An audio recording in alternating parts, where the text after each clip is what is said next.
Make yourselves at home, you two. Didn't expect you to show up here as well.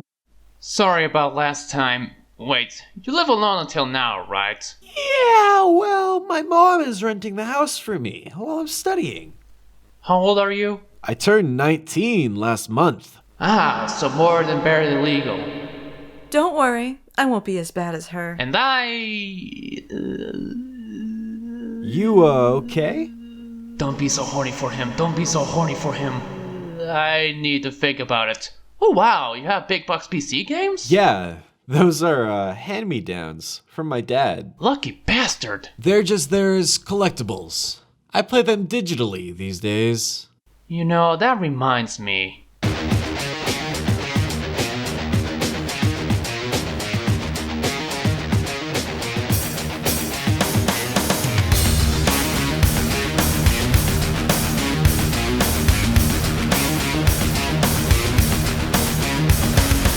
Finally, back to some violent shit. To celebrate its 30th birthday, it's time to shoot some assimilated grunts in outer space. Weird to go, but okay.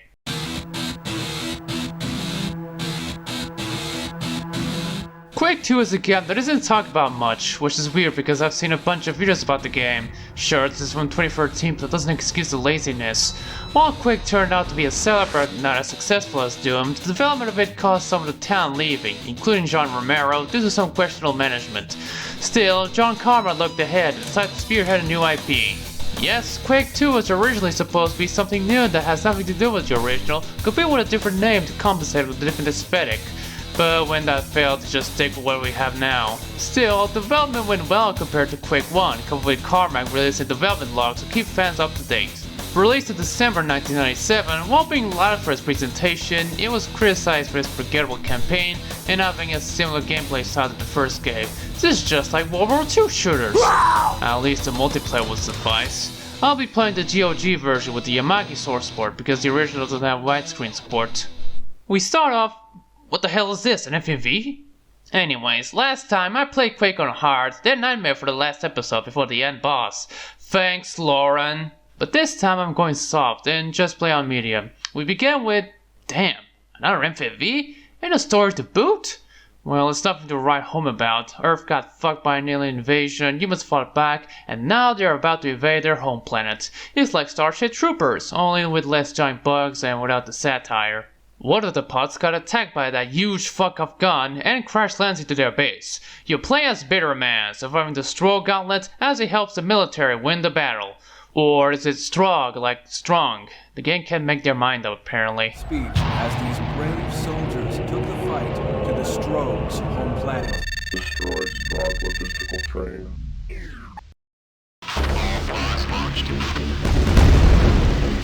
Establish communications. So, here's a few things to learn. You start with a weak-ass blast with infinite ammo, you can break glass, some explode apparently, and you can crouch now, and yet standard Quake experience as before. Well, not entirely. One of the big changes is the presentation. Here's a surprise. Out of the box, it comes with ooh! While people have to wait for a patch to run Quake with their Voodoo cards or something else, here it's included since day one. And by 1997 standards, it's really impressive with its colorful and dynamic lighting and interpolated animation. Looking at it today, it's still good. I quite like the orangey tone, and assuming like boneless models have their charm. This was before Half-Life with the implementation of skeletons and weight, so they have to move every vertex to animate. But since you can only store up to 255 value on each byte, there isn't any precision on the movement when it comes to MD2 models, so you have this swimming effect.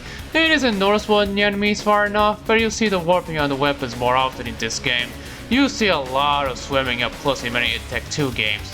Shit, why did I get too technical on the weird model movement? I despise the texture filter in this game at least, thanks. Still, I like how well made the levels are, way more detailed with some memorable places. Downside, there are some dark spots where enemies are hidden to catch you off guard. Clever, but annoying. And I still don't like how the weapons don't produce any muzzle flashes. I'm shooting nothing! Didn't expect the sound to be of higher bitrate in the 1997 game. They're so clear, memorable, and pleasant to hear too. Even the radio shadow sounds well too.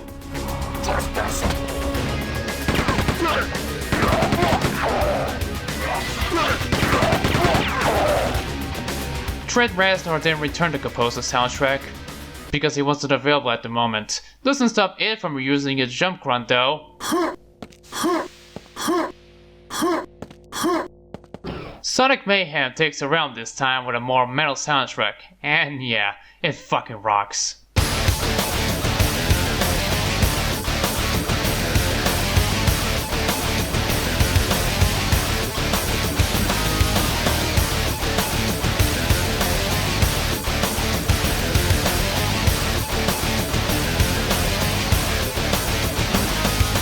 It's just a shame that some songs just abruptly end before they look back, and the music stops after completing some objectives in the game.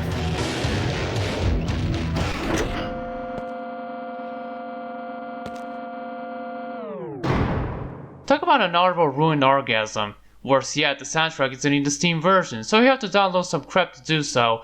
But if you don't want the hassle, get it on GOG. So, gameplay. Standard data fare. Kill everyone that moves, well except those tortured souls, and collect items to progress. Your arsenal is different though. There's no melee weapon, but you start with this blaster. You'll easily find a shotgun by crouching here and get to this room. Quite a standard yet powerful weapon, even better when you find the super shotty. You also have grenades, the ones you prime and throw with your hand. Great? I barely even use them, but it's good to attack unaware enemies.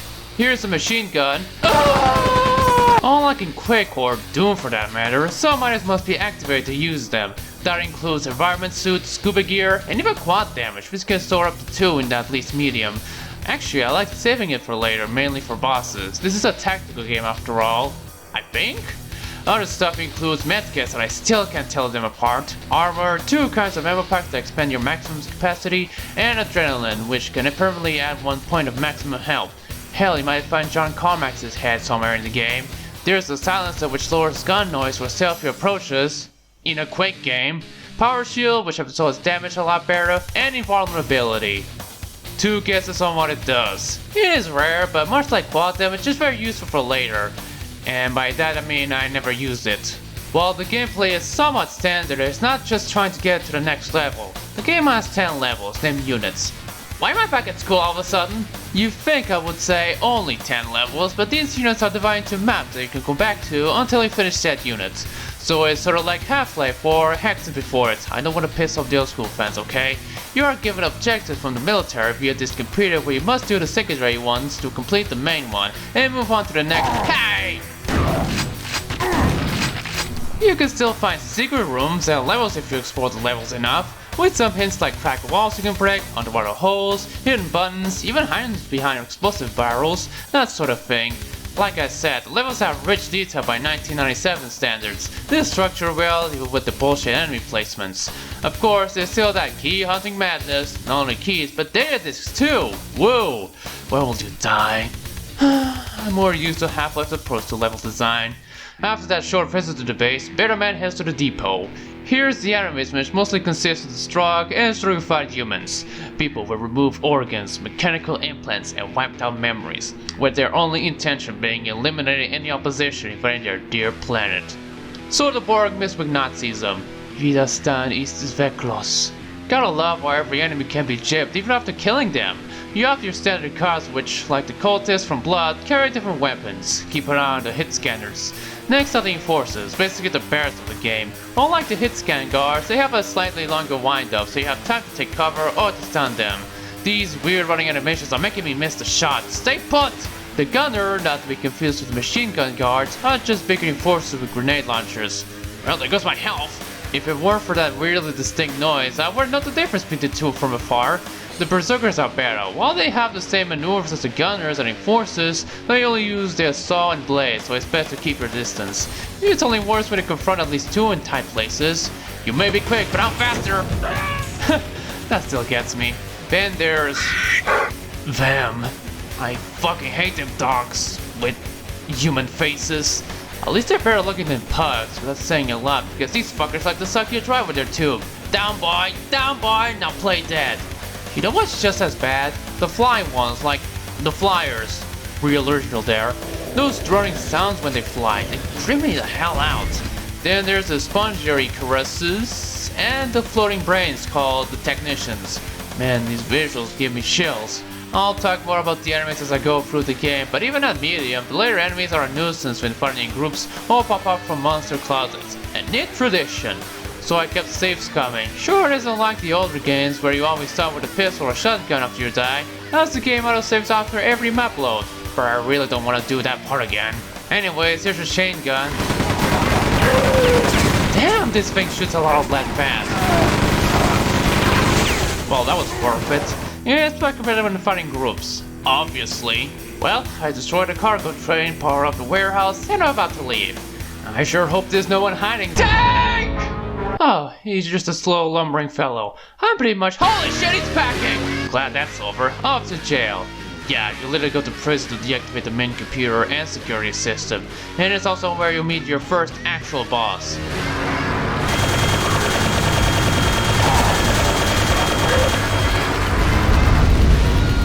I expected worse. Shit, are we quickly skipping this unit already? Hold your horses, remember the fiends? Here's the mutants. Honestly better than the fiends due to how jerky they move. Hell, they're much better than the gladiators. They really love to shoot their railguns, which take a chunk of your health. They're so annoying, even unloading your shangun land doesn't stop them from railgunning you. Gonna strike the win! Oh, finally, something worth using the grenades. We should fire as fast as the gunners.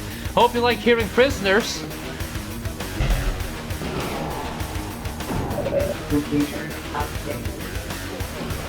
Basically, everyone's reaction to Simpsons getting new seasons. Off to the mines, where Bitterman progresses via minecarts, and I learned that I have to get to the previous map to get to the next part of the current map. What a waste of time. Here's the rocket launch, which doesn't have as much splash damage compared to Quake 1's, but you can still do rocket jumps. And the Hyper Blaster, which is like the chain gun, only it doesn't waste too much cells, and is way more accurate. It has a cooldown down, which is annoying. The factory is a short unit where you must stop the production of future Strogs, but it does have a cheeky secret level where you must pick everything you can in 3 seconds. And it also introduces one of the greatest weapons in gaming, the Railgun. So accurate, powerful, and has its own ammo type, the cooldown doesn't bother me much. Ring! Yeah, that's what they're called. They're slow and harmless, even a few more don't scare me. They do have a shield, so if you want to waste less ammo, or more, shoot their backs. It's easier said than done. Oh, the big gun. Welcome to the power plant where you must deactivate the components to cause a meltdown, but first, meet the Iron Maidens. Woof! While they have a rocket launcher, they're quite easy to kill so you can avoid rockets easily, at least when fighting one-on-one. You just need to pay attention to them when there's more enemies around. But goddamn were the developers horny when they made the cyber bitch from hell the only female enemies in the game, and they gave her a design that leaves little to the imagination, coupled with big boobs and sensual moaning. Jokes on the Strog though, I'm into that shit. Hello again! Isn't it funny that every time you clear objectives in one map, you come back to the other and suddenly reinforcements have arrived? I mean it isn't, but what am I even talking about again? I'm fucking speaking nonsense now! Here's the BFG 10,000. Much like its predecessor, it launches a green ball that damages enemies a lot, while also shooting green lasers at those that pass by. It's a really great weapon for sure, but I find the railgun better. There goes the plant. Time to destroy the big gun now. This one is a really short unit as it only consists of 1 level, which is a boss battle against this nasty fuck. Apparently they called Hornet. After that fierce battle, just press this button and skip to the hangar. Here's where you must disable the black hole generator, as well as Harry custom monitor the hapless soldiers.